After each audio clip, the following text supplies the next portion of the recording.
आज नई दिल्ली के ताल कटोरा स्टेडियम में ग्लेज इंडिया के 20 वर्ष पूरे होने पर यह कार्यक्रम आयोजित है और इस अवसर पर हमारे बीच बिहार से आए वहाँ की पूर्व उप मुख्यमंत्री रही रेणु दीदी जी, हमारे भारतीय जनता पार्टी के वरिष्ठ नेता आशीष सूद साहब, नागपाल जी, संजीव जी, हमारे सर्वजीत जी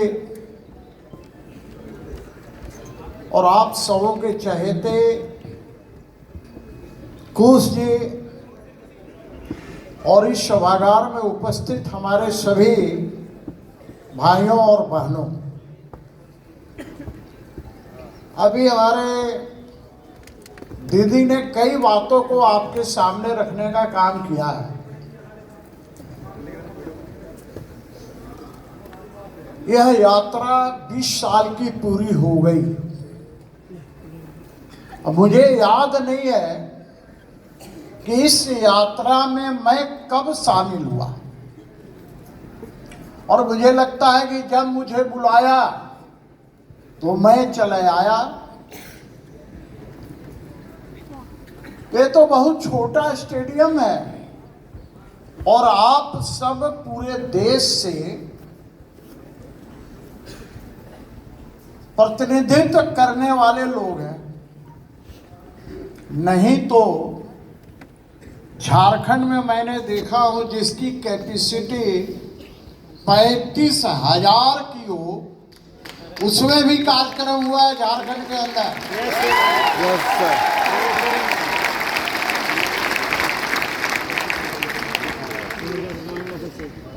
तो मैं सबसे पहले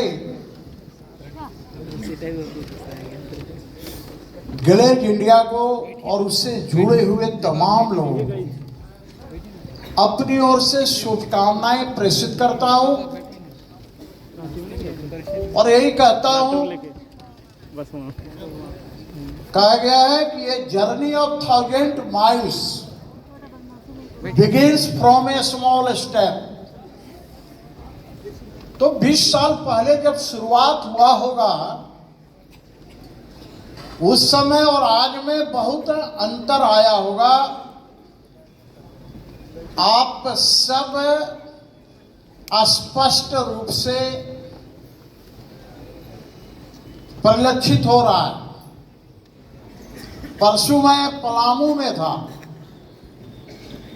एक शादी में,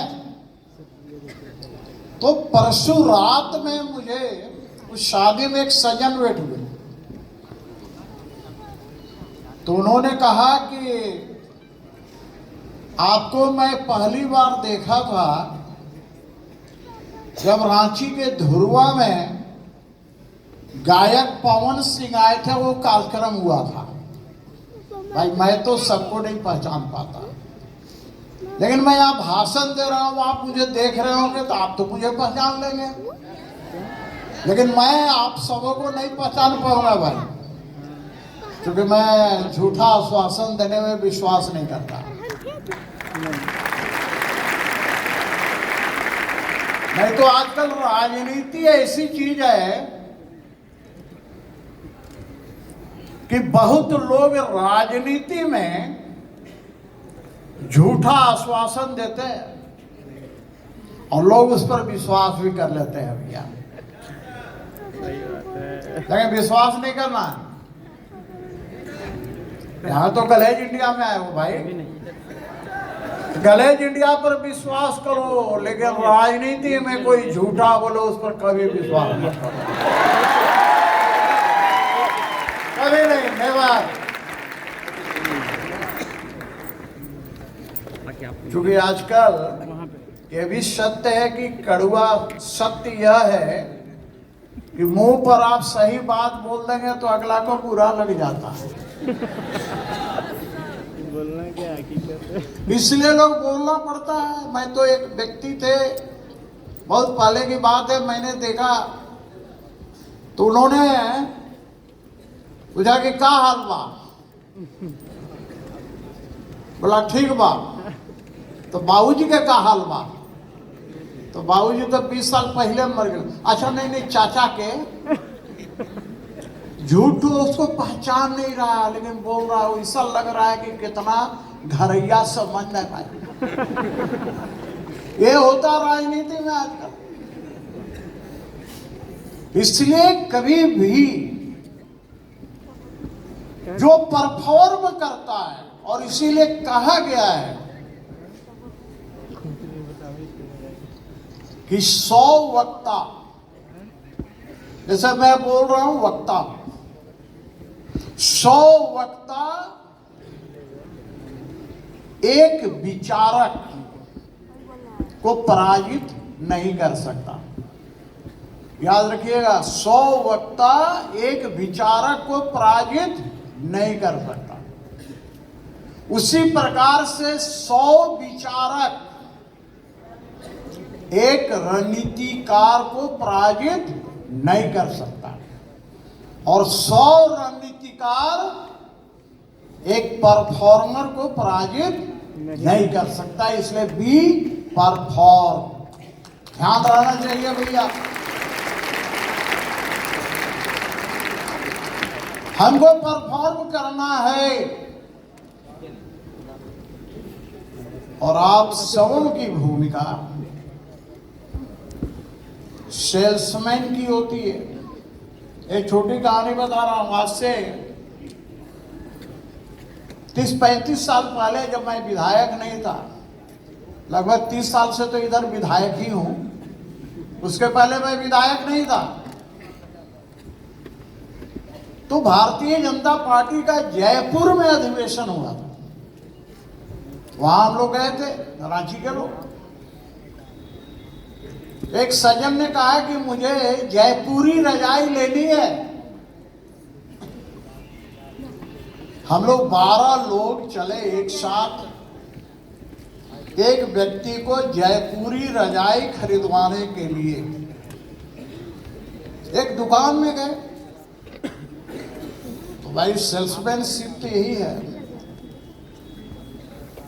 100 तरह का जयपुरी रजाई उसने दिखाया। वो सज्जन बोले कि नहीं, पसंद नहीं आया। तो सेल्समैन ने कहा कि भाई साहब 2 मिनट और रुकिए ना, मैं और दिखा रहा हूं। और निकाला, स्थिति क्या हुई जानते हैं? गए थे एक आदमी को खरीदवाने के लिए, और 12 के 12 खरीद कर आए। इसको कहते हैं सेल्समैनशिप। सेल्समैन को कभी घबराना नहीं चाहिए, क्योंकि उसे सामान बेचना है, और सामान की क्वालिटी अच्छी होगी तो घबराना भी नहीं है। इसी को कहते हैं सेल्समैनशिप। क्योंकि मैं कॉमर्स का विद्यार्थी रहा हूं भाई, पढ़ाई किया हूं।